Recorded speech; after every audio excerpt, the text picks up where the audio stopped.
to Unfinished Business Television. This is an interview, so as always, you know, when we have that extra special button or screen, that means we have a special guest. But before that, hi, I'm Jeffrey Galashaw, host of Unfinished Business. With me, as always, is my co-host, Andre Joseph. Hola. And our guest. Do we not bring great guests? Do we ever break our promises? Time for my James Lipton moment. This week's guest promises to not disappoint.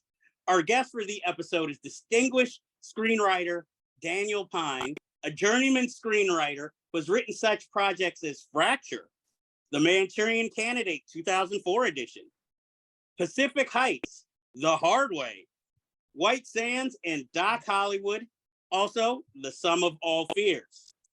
As you might know, Doc Hollywood and The Hard Way, two grown-up comedies starring Michael J. Fox, big fan of those. And he also worked on the television series Miami Vice, The Equalizer, and Bosch, as he was the creator of the TV series The Marshal, which I watched in my TV. And I am definitely a big fan.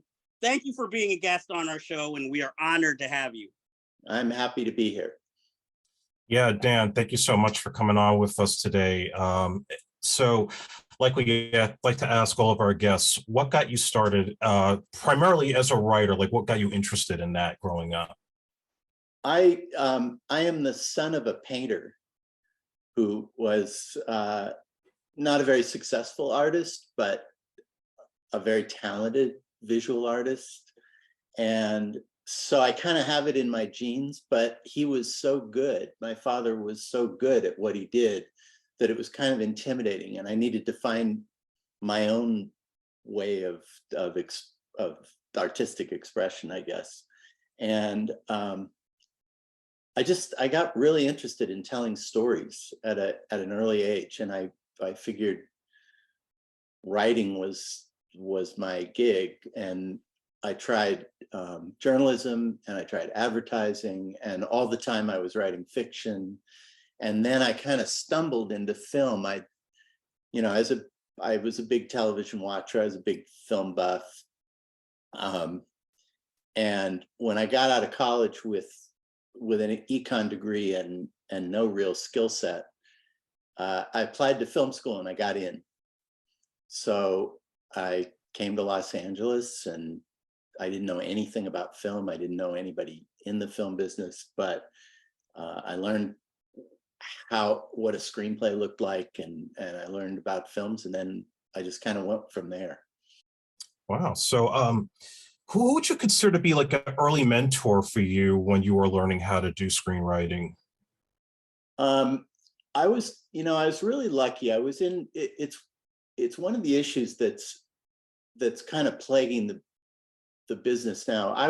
I had a series of mentors. I had a mentor in San Francisco. I worked in advertising for a year, and I had this brilliant writer who I worked for, who had a little tiny ad agency. He did a lot of pro bono public service advertising and political advertising. And he was just the best writer, and I learned how to write very concisely. And then in film school, I had a professor who was a professional writer who was really great and encouraged me to kind of take my own path and do what I did rather than try to find a formula. And then when I became a baby writer, I stumbled into the lair of two writers, Levinson and Link. Richard Levinson and William Link created Columbo and Murder, She Wrote and Mannix, and they were like the guys when I was a baby writer, and I kind of fell into their orbit, and then I had a fourth mentor named William Sackheim, who wasn't a writer, but he was kind of a big time producer of television and movies. And I learned a lot from these guys. I learned how to, I learned a lot of skills, like how to run a TV show and how to make a network TV show and how to be a showrunner.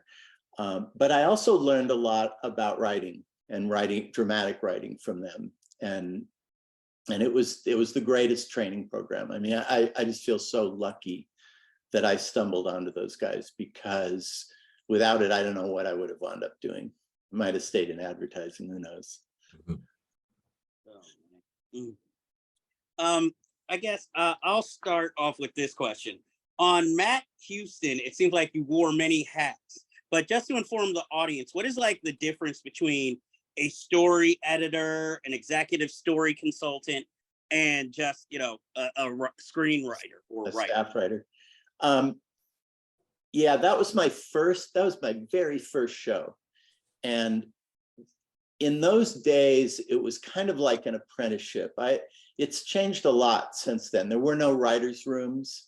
You'd have a staff, and the staff would consist of a showrunner and then a couple of high-level writers who were mostly there to write their own episodes and occasionally fix an episode. And then you would have a story editor and maybe staff writers, or maybe just a story editor. You have this little staff, and our responsibility was to go to the production meetings, to go to the scouts, the location scouts, and then come back and kind of do the preliminary work to make the script fit the requirements of production, to shorten it, to condense things. And in those days, most episodes were written by freelance writers. So people would come in and they would pitch to the showrunner 3 or 4 ideas, and he or she would say, yeah, I like those, or go away, come back with something else. And that was how I had a partner at that time, and we went into Matt Houston and we pitched a bunch of ideas, and they didn't like any of our ideas, but they had one, and they said, well, here's an idea, go run with this, bring back a story. And we did that, and they liked it, and then we did another one, and then they hired us. So the job was very hands-on. You learned a lot. You worked with directors, you worked with the production people, and then the showrunner would just kind of look over it and rewrite you and kind of figure out if you got in the voice of the show right or not. So as you worked your way up, you started as a staff writer, then you became a story editor, then you became an executive story editor. And it was only in the 90s, credits started to inflate, and writers generally weren't producers unless they ran the show. And in the 90s, writers suddenly started to become producers. And you have these, you know, if you look at the credit crawl of a modern show, there'll be 5 executive producers or 6, and only 3 of them really write. And then there'll be a bunch of co-executive producers and a bunch of supervising producers and producers. So it's a lot different. Obviously, one of your biggest gigs was on Miami Vice, where you started out as a story editor, and then you got boosted to actually writing some of the episodes in the first 2 seasons. And, you know, what was the experience? Because full disclosure, it's one of my favorite shows of all time. And looking at your credits, you actually wrote 2 of my favorite episodes, which was The Prodigal Son, where Crockett and Tubbs go to New York City. That was a season 2 opener. And the episode Trust Fund Pirates with Gary Cole, who's like, I guess he's like a drug courier with the airplanes and stuff. I thought those was like some of the coolest episodes of the series. What was that experience like working with Michael Mann, who I believe was the executive producer and the showrunner? And what were your feelings about it evolving from kind of this experimental cop show with the MTV vibe that was new at the time to becoming this 80s cultural phenomenon? It was weird. I was on Matt Houston, and Anthony Yerkovich, who created it, was looking for writers. He'd sold the show and he's looking for writers. And So I met with him and I went to Miami while they were shooting the pilot and kind of hung out.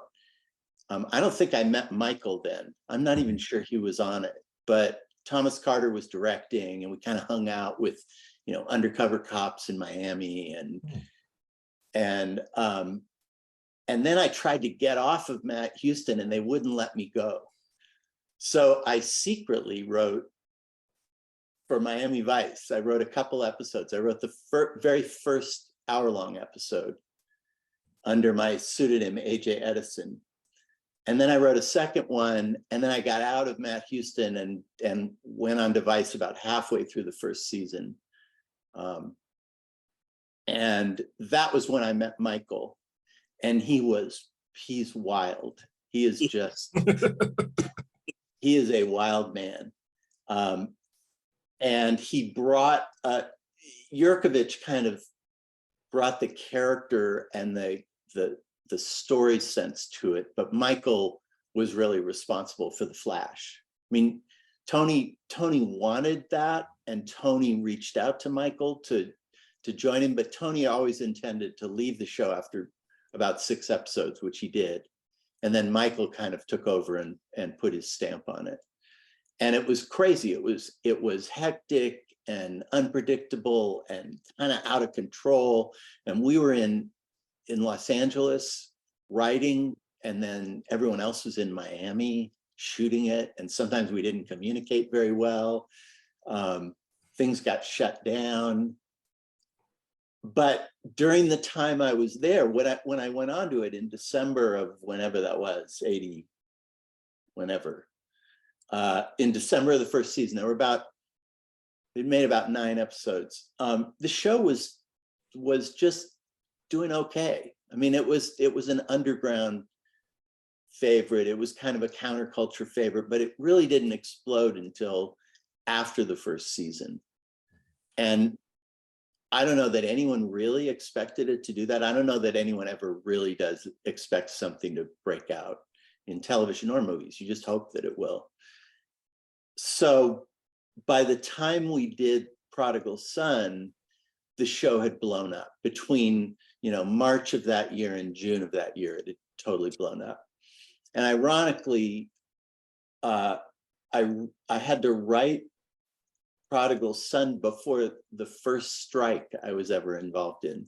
There was a strike in 1985, and it kind of came on us quickly, and I had to write the script in about 2 weeks. And I finished it, and I was writing on a computer, and nobody really knew what was going on with computers. And I had no hard copy. And the day of the strike, my computer crashed. So I had no script. It was lost somewhere in the hard drive. And I'm calling around LA to try to find some computer wizard who can find a backdoor into my computer so I can at least print out a copy of what I've written. Fortunately, I did. I handed it in. Strike lasted about 3 weeks, and then we came back to it. But yeah, those are 2 of my favorite episodes. I also really liked, what was it? I forget what it was called, but there was a Pam Grier episode in season 1 that I wrote that I really liked. I remember, yes. I don't remember the title, but I remember that exact episode. Where she was a cop from Detroit, and her sister or cousin had gotten wrapped up in the sex trade, and she was coming down to punish the bad guys. She kind of hooks up with Tubbs, and yeah, it was fun. I was only on it for about 1.5 years, and then I went off to do my own stuff. But it was the best 1.5 years. Yeah. Would you consider it kind of a writer's boot camp, that 1.5 years, since you were like run around, there was that disconnect and all that? Yeah, it was. It was both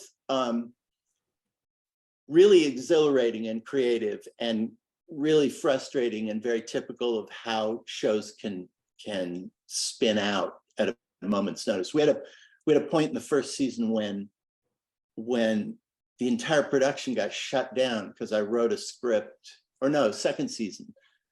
I wrote a script that the producer in Miami didn't understand and didn't like. So he shut down the production and calls me up and says, I don't know what's going on in this.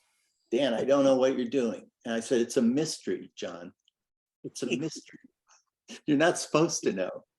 So he shut down for about 3 days until the director, Rob Cohen, read the script and said, I want to do this. And then they started back up again. That was also a good episode. It was called Definitely Miami. It was the one with Ted Nugent.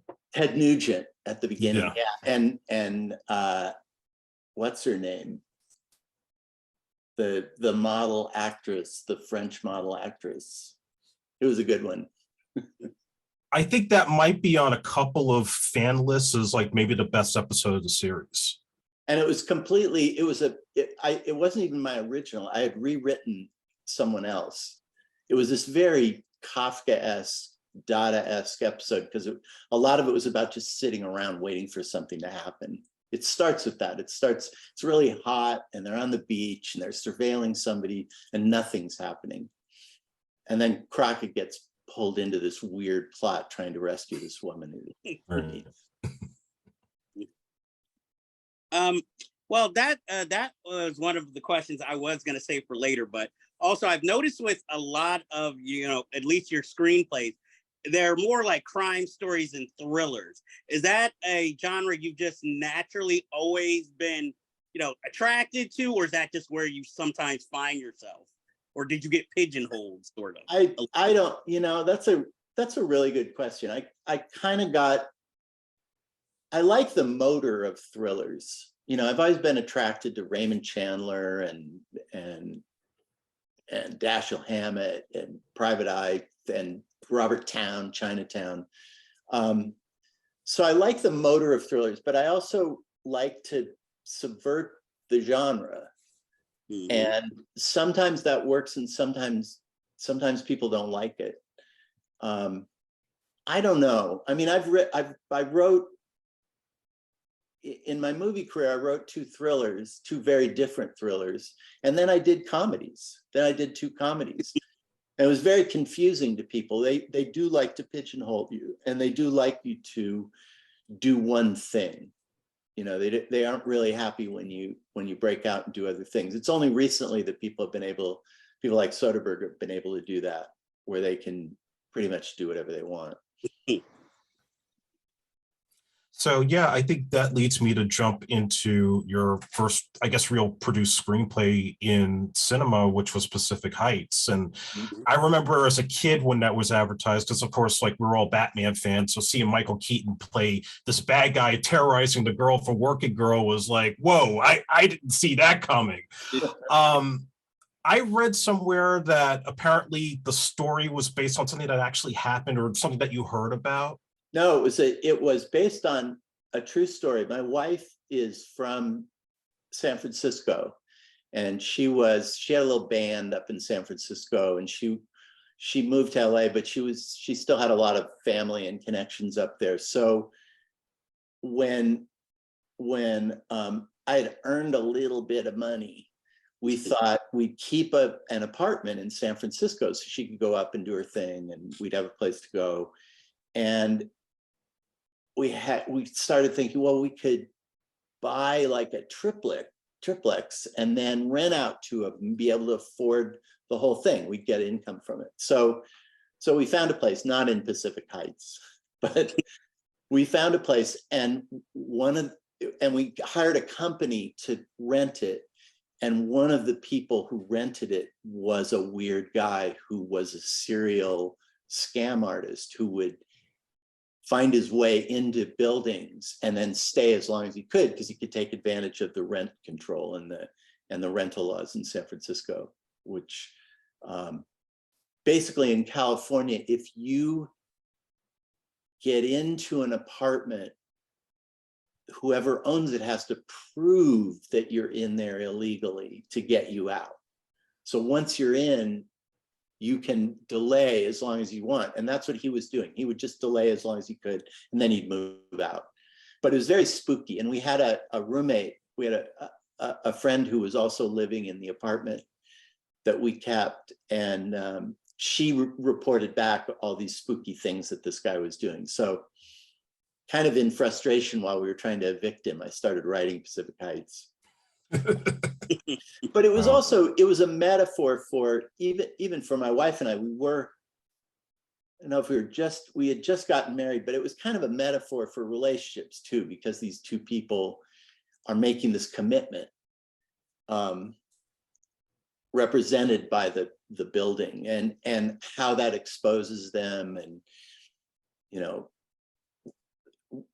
reversal of roles, and, you know, men being strong, women being weak. And I was playing with all of those conventions. So it happened really quickly. I thought everything was going to happen that way, that would be my film career. Then everything I wrote would get made. It didn't quite turn out that way. With that film, I guess when watching it, I guess I just have the question, was there a bigger role for the characters of Beverly DAngelo and his accomplice? Because it always just seems like they kind of disappear in the movie. No, I don't, no, not really. I can't remember. I don't think I did. What was really interesting was the director, John Schlesinger, who's amazing, who's just amazing. He and I would have these long discussions because fundamentally, he and I had a different view of the film, because he was gay and he was English. And the English don't understand property ownership the way we do. In England, landlords are gentry. You know, they're the landed gentry. And what I discovered when I was writing it and I was talking to people, almost everybody in America has an experience where they've rented something to somebody else, you know, their garage or another room in their apartment or something. We have a much different relationship to ownership of property than the Europeans do. So John had a really hard time with that concept, because he kept saying, well, these are, you know, this couple, they're landowners, they're bad guys. I was like, well, no, not in this case. So Beverly DAngelo might have had there might have been a couple of scenes that we cut with her, just John cut for time, probably. And then the partner was purposefully, I wanted him to be purposefully kind of faceless. I wanted him to be interesting, but you never really know who he is, because they never really know who he is, you know. The couple never quite get to him. So I have a question. Yeah, go ahead. No, I was just going to ask, particularly, and you can even make this like a general answer too, when you write, if you do think about actors that you would want, like that you picture in the characters that you write, because I read John Schlesinger's biography, and apparently at one point they were considering Michael Keaton for Matthew Modine's role before it was switched to Carter Hayes. And then I also heard that Christopher Reeve was lobbying to play Carter Hayes as well. So I don't know if you know any memories of like the casting process on that film, or if you generally like suggested those particular parts of saying, oh yeah, maybe Melanie Griffith would be good for the wife and things like that. I think Melanie got attached right away, because she was hot coming off of Working Girl. And then they were trying to match her with the husband, which was always the trickier role. And you're right, there were a lot of people. There were a lot of people who auditioned. Kevin Spacey auditioned for the husband. And yeah, the Christopher Reeve, some of it was, you know, you have studios saying who they think is hot and who's not. Kurt Russell was a name that was bandied about for a while for the husband. And yeah, Michael Keaton wanted to play the bad guy. he was really interested in that role. He wanted to chew it up, and he was so much fun to work with. But you know, as a writer, you don't have a lot of influence in casting. I've been lucky that I've worked with a lot of very good directors who include you in the process, but typically you don't get a say in it. And I don't really ever write a role thinking of an actor. I can't think of a script that I've written, except if it's occasionally I've been hired to craft a role for an actor. Like Doc Hollywood, was a script that existed that was kind of dead, and Michael Fox was attached to it. And because of The Hard Way, they hired me to fix it for him and make the role more his. But you know, you talk to an actor before you do that, and they always say, don't think of me in this role, just write me a great role, because they want to act. They don't want it to be tailored to them. And they'll tell you, well, I'll make it mine. I mean, Denzel does that all the time. Denzel doesn't want you to be writing for him.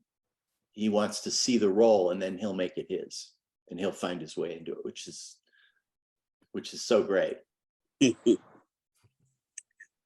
Well, as you were saying, this you wrote this and it got into production really fast. But I have to ask you, coming from, like, you know, you're coming from TV writing, and this is your first produced screenplay, made for theatrical release. Like, how did you feel, like, you know, when you went to the premiere, and, you know, it's like, and you see your names written by... Oh, it was so great. It was so great. It was so much bigger. I have to tell you, I've never, as much as I loved television growing up, and kind of, I've never really gotten television the way I get movies. And so I had this, I went into screenwriting intending to make movies, and I sort of found this sidetrack, and I did television for a little while, but I kept trying to figure out how to break into movies. So I actually wrote White Sands first, and it went out to people, and it changed my profile as a writer, because I was kind of a TV writer, but Miami Vice was okay, but then I did a series that didn't go anywhere, and I was okay in television. But then everybody liked White Sands. They didn't make it, but they liked it. And then I wrote Pacific Heights right after that, and it sold. So now I was a feature writer, which is great. And it was kind of magical. I mean, Schlesinger likes to rehearse before he shoots. So we had 2 weeks of rehearsals on a soundstage with Melanie Griffith and Matt Modine and Michael Keaton working through all the scenes. And that was kind of amazing I'd never done that before, to hang out with movie stars. And then to hang out with Schlesinger, who'd won an Academy Award, and everyone was so respectful of him and loved him. And then you're right, you go to the premiere, and there's the movie, and there's a poster, and you see your name. It was great. It was so much fun. For me, it's fun every time that way, that part of it. I don't really like the aftermath, which is critics and and opinions, but making it is really fun, and thinking about what it can be. Well, after that, your next produced feature screenplay was The Hard Way. Well, I guess my question is, after Pacific Heights came out, did you find it easier to get that one into production, since you had now a credit, a feature credit behind your name? No, in fact, The Hard Way, I was doing Miami Vice, and I was at Universal, making television after Miami Vice, doing my own TV series. And they had this project, The Hard Way, that a producer I was working with was the producer on, that he'd brought over from another studio. And it was dead. And they hired me under my television deal to rewrite it. So it was really the first screenplay, professional screenplay, first time I got paid to write something. And everybody really liked it. But it didn't, it got, you know, they were trying to make it, they were trying to cast it. Kevin Kline was going to be in it at one point, and then meanwhile, I did Pacific Heights and White Sands and kind of kept going with my career. But The Hard Way was sort of boiling in the background. And then Michael Fox read it and wanted to do it, but he had a couple other projects ahead of it. So it got pushed till after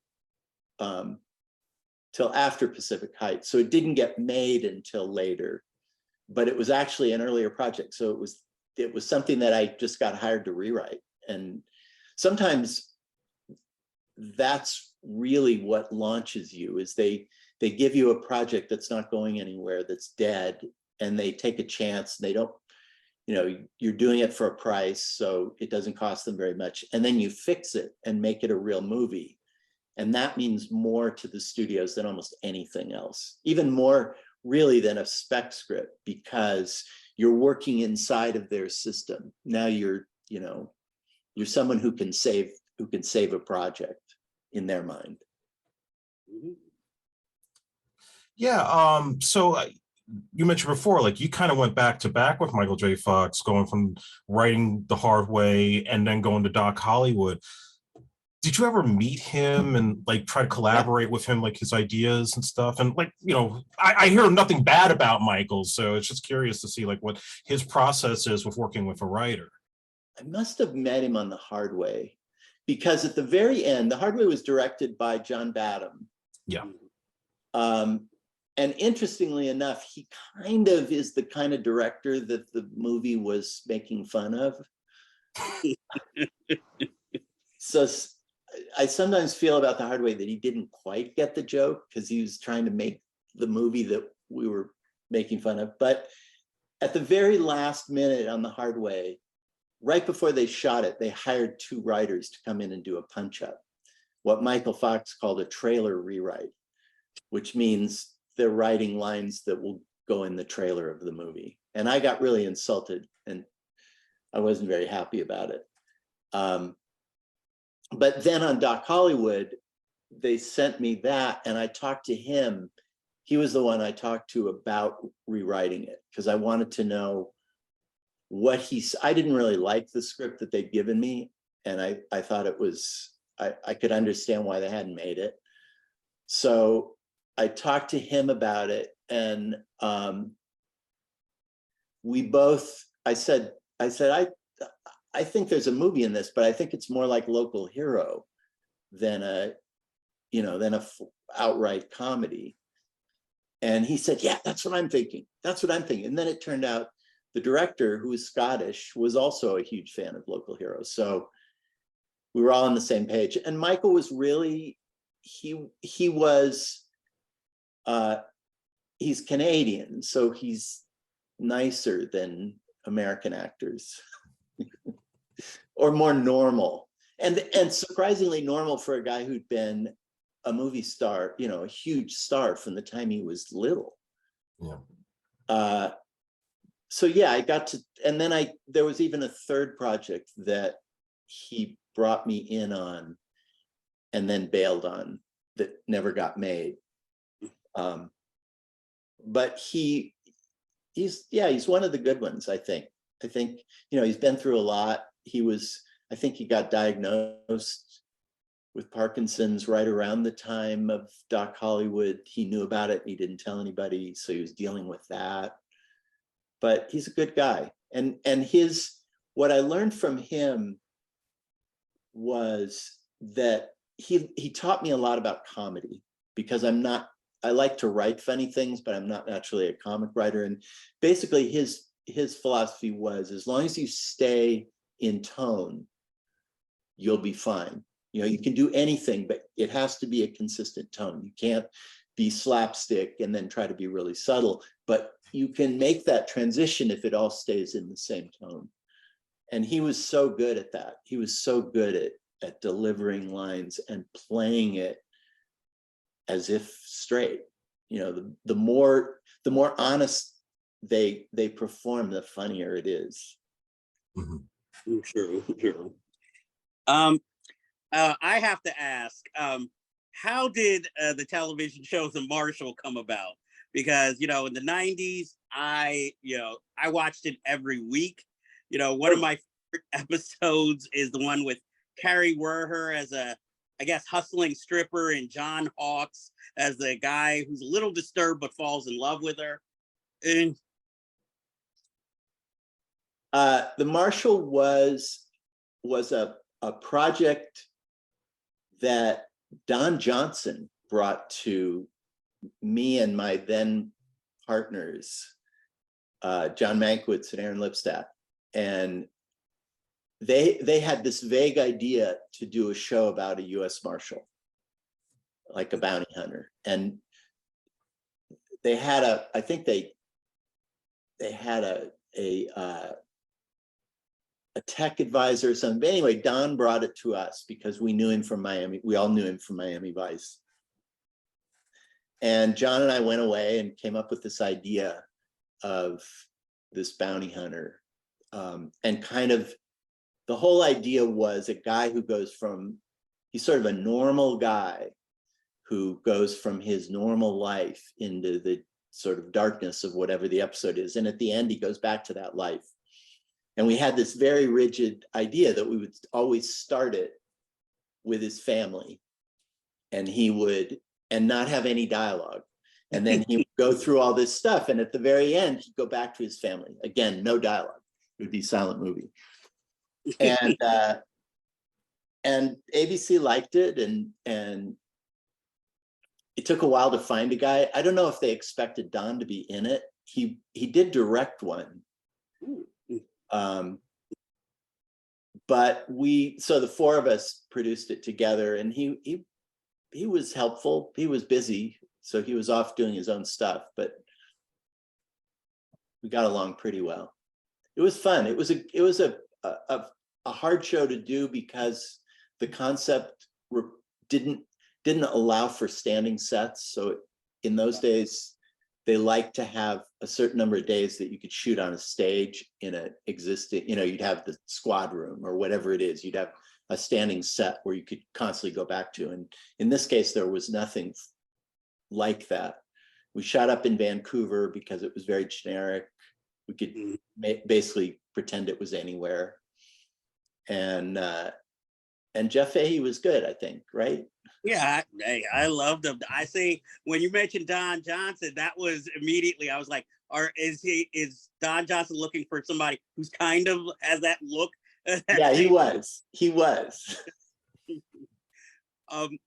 Well, my next question is, well, not really question, just something I've noticed about the Marshal, or what I admired. Like you said, he's the star of, the show and the episode, but a lot of the times, I guess sort of like Columbo, you kind of get that week's guest stars get a lot of time to like create character, attitude, mood. And that is why when watching White Sands, it kind of reminded me of the Marshal, because again, you have this character who starts off as a normal, day-to-day life career, then goes undercover, and then is taken to this dark underworld of criminals, CIA, FBI.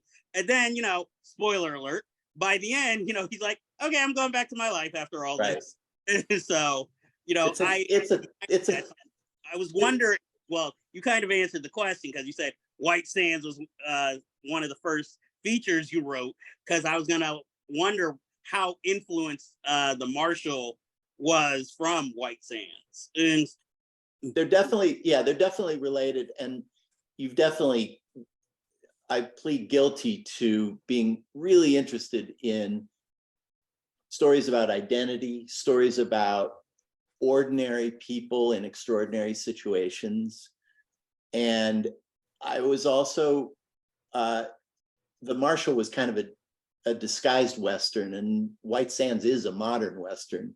And I grew up in the West. So I was interested in that concept of, what is the modern version of a Gary Cooper movie or a John Ford movie, or Gary Cooper in High Noon, the relatively good guy who's up against it, and how does it change him, or does it change her? Or in White Sands, it was really about, here's another life you could have.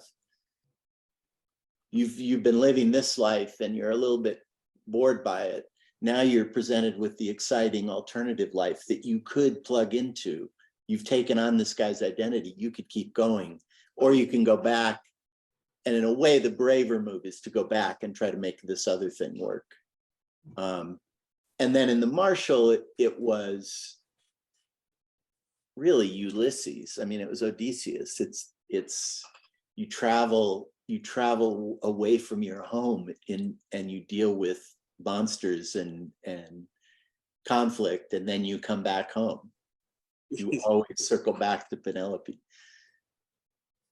Well, I want to say that obviously it shows the talent of your writing, with especially White Sands, because you have so many character actors in that movie, even playing small roles or uncredited roles. I mean, you have Emmett Walsh, you have John P. Ryan, who goes uncredited, Mickey Rourke, it's like Willem Dafoe and like one of his first normal leading roles. Samuel Jackson. I also want to touch upon that because I noticed that for a while when Samuel Jackson, after Pulp Fiction, they always said that the role he played there wasn't intended to be an African-American character, wasn't written that way. Is that kind of true, or did it all just come down to the director and casting them? In White Sands? Yes. I tend to not, again, I don't really think about who's going to play the role. So I kind of just write a character, and obviously I'm white, so I'm going to write characters that probably lean more towards white America, white suburbia than street ghetto. But yeah, I think traditionally that role would have been some white actor playing an FBI agent, but I can't remember. Sometimes I'm pretty explicit. Sometimes I want to make sure that, I've always liked casting in a way that's reflective of the country rather than, so all of the things I've ever done I've tried to just do a tapestry of people. But yeah, same with Manchurian Candidate. When I wrote the new version or rewrote it, Denzel attached himself after I wrote my script, so he came into it, and then everyone, I think, producers sent it to him, and he liked it, and then we went from there. But in White Sands, I can't remember. I have a feeling you're right. I think Roger Donaldson cast Sam Jackson based on what he'd done in Pulp Fiction, and really liked him and wanted that guy. And he was great. We actually expanded his role. We wrote more scenes for him. Oh, okay. Sorry, Andre, just one more question. Since you have brought up Manchurian Candidate, I was going to ask, originally I was going to ask, did you originate that project, and why did you decide, this Manchurian Candidate, let's update it? But what was your experiences on, that film with, like, you have Jonathan Demme, who's, an Oscar-winning director. I don't know if he was attached at the time when you started working on it. It had been, people had been trying to remake it. Tina Sinatra controlled it, Frank Sinatra's daughter, because it was in Frank Sinatra, the original movie. Frank Sinatra bought it back because it came out right before JFK's assassination. Right. So they pulled it and they didn't know what to do with it. And Frank Sinatra bought it, and then they just brought it out a couple of years later or a year later or something. I can't remember. So she'd been trying to remake it evidently for years at different studios. And it was banging around Paramount.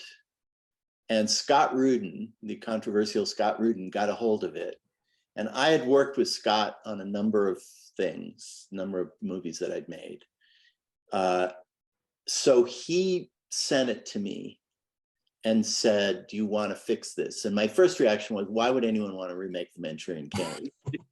It's one of the, first of all, it's one of the top, it's always on the list of the top 100 films. It's also on the list of the top 25 screenplays of all time. But I went back and read the novel to see what George Axelrod had done to adapt it. And his adaptation is ingenious. But there were things in the novel that were slightly different than what they did in the original movie. And I got really interested in what would the Angela Lansbury character be in the 2000s as opposed to in the 50s. And it would be a different glass ceiling. And that sort of was where I came into it, was, oh, she wouldn't just be the mother behind the scenes. She would be a senator. She would be in a position, she'd be Hillary Clinton. Mm-hmm. She'd be in a position where she was still feeling the glass ceiling, but much more powerful, perhaps. So I just I wanted to rethink it. The script that existed had the Chinese as the bad guys, and Taiwan didn't feel right at that time. It still felt a little bit beholden to the old movie. So I wrote a script, and then Denzel signed on, and then Jonathan, we met with some directors. We met with 3 directors. It was the greatest thing. It was Neil Jordan and Paul Greengrass and Jonathan Demme. Oh. It was unbelievable. And Jonathan Demme is one of my all-time favorite directors. So I was in heaven again. And he decided to do it. And then I basically just worked with him for about a year to get it into the shape that he wanted it to be in. And he was very determined to make a different movie. He didn't want to make a social satire. He wanted to make a political comment. He wanted to make a political thriller. And of course, everything Demme does has humor in it and has satire and irony. But we were on the same page in that. He watched the original movie once, then he said, okay, I'm not going to watch that again. I'm not doing that. I'm not going to make that movie.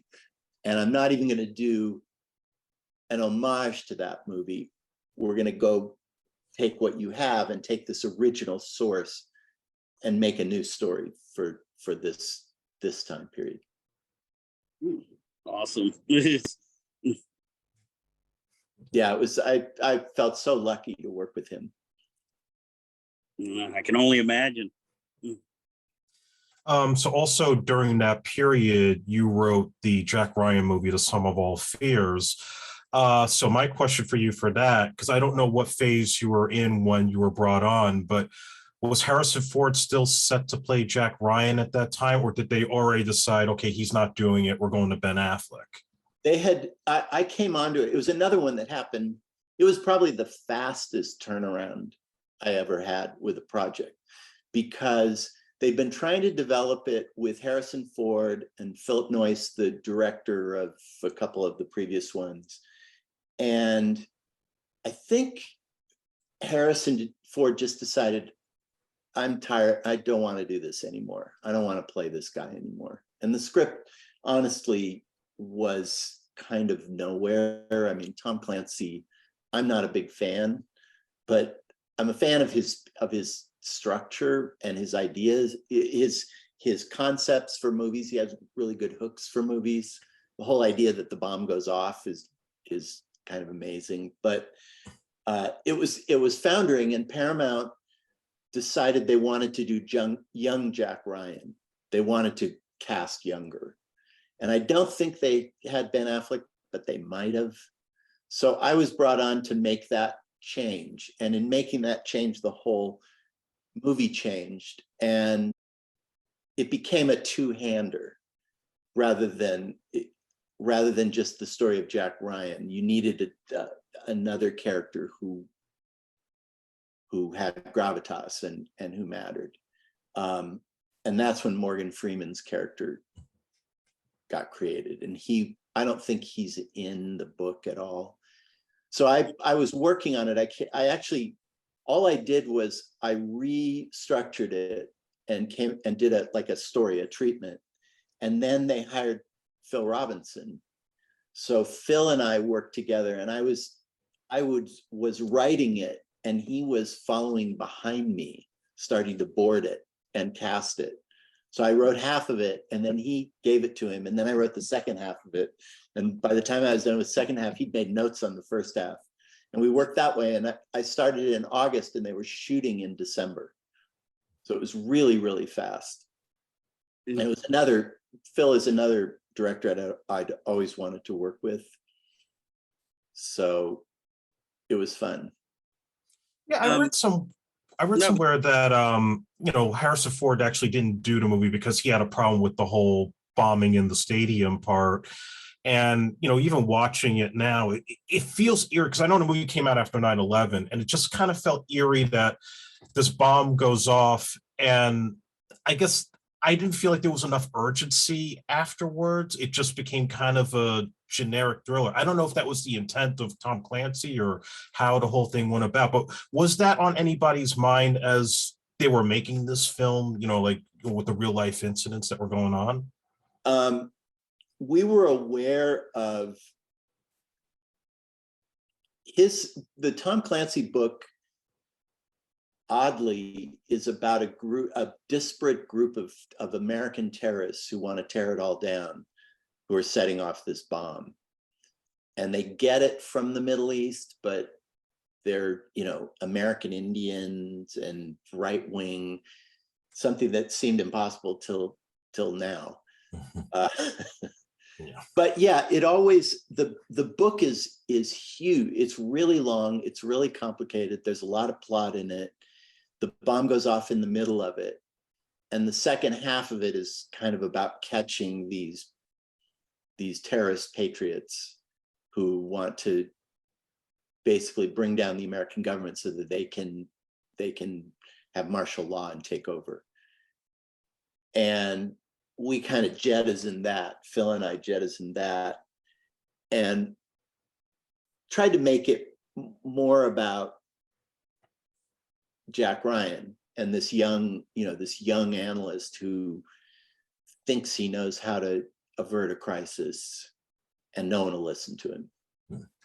And that was basically what we did with the second half. But we didn't see 9/11 coming, so it was all shot and done. And what we did see coming that was kind of interesting was that was just the beginning of the rise of fascism neo-fascism in Europe, in Austria. And we kind of latched onto that, and we were interested in that movement. And it was always Tom Clancy's books are challenging because the mechanics of them, the reason people like them is because of the military detail, the little, talking about tanks and guns and all this stuff. People like that part about it, but they're also really sort of reactionary, conservative. Government is bad, Senate is corrupt. They're very much in the realm of right-wing politics. He didn't like what we did at all until the movie did well.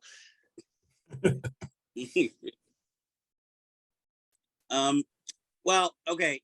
Working with Phil Alden Robinson as well as Oliver Stone on Any Given Sunday, since they're also in the past have been noted screenwriters as well as directors.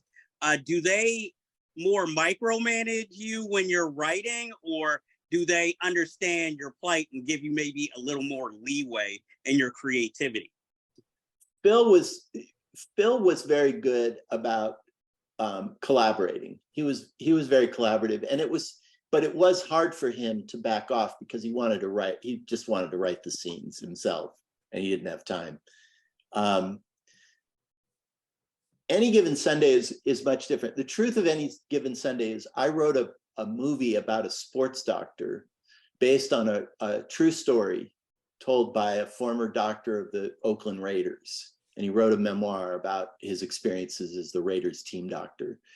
And I wrote a movie based on that was about, basically it was the Matthew Modine, James Woods subplot of the guy who gets injured and the bad orthopedic surgeon who's doing shortcuts and he's injecting people with steroids. It was that plot. And that movie is a long story, but never happened and was floating around Warner Brothers. And then Oliver was trying to make a movie about Monday Night Football that he called Monday Night Football, and he had his own script.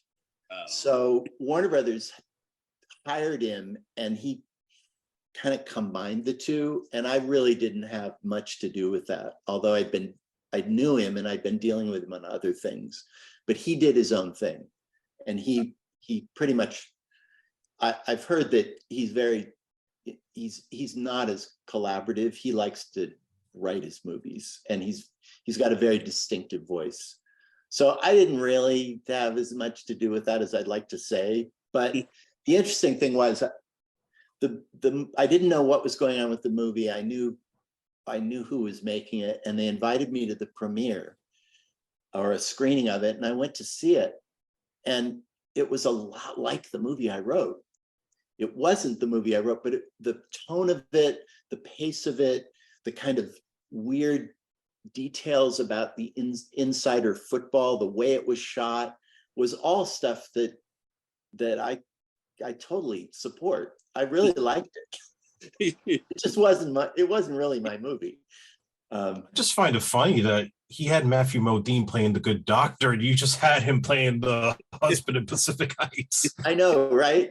Well, it's been weird, the overlap of, I was thinking about this book yesterday when I was thinking about what we might talk about, but I have all these actors who have been in movies that I've done more than once. Like James Woods was in The Hard Way, and then he was there. Yeah. Samuel Jackson was in White Sands, and then I wrote for him. I did some work on Coach Carter, so I wrote for him again. Ben Affleck, I did Some of All Fears, but I also did work on Changing Lanes. So there are all these, and Denzel I've worked with a couple times. So it's kind of crazy how I've stumbled at these people, and it's never like I'm planning to do it that way. It just happens. Well, maybe they're like, hey, get me Dan Pyne. I don't know. Denzel doesn't remember me, so.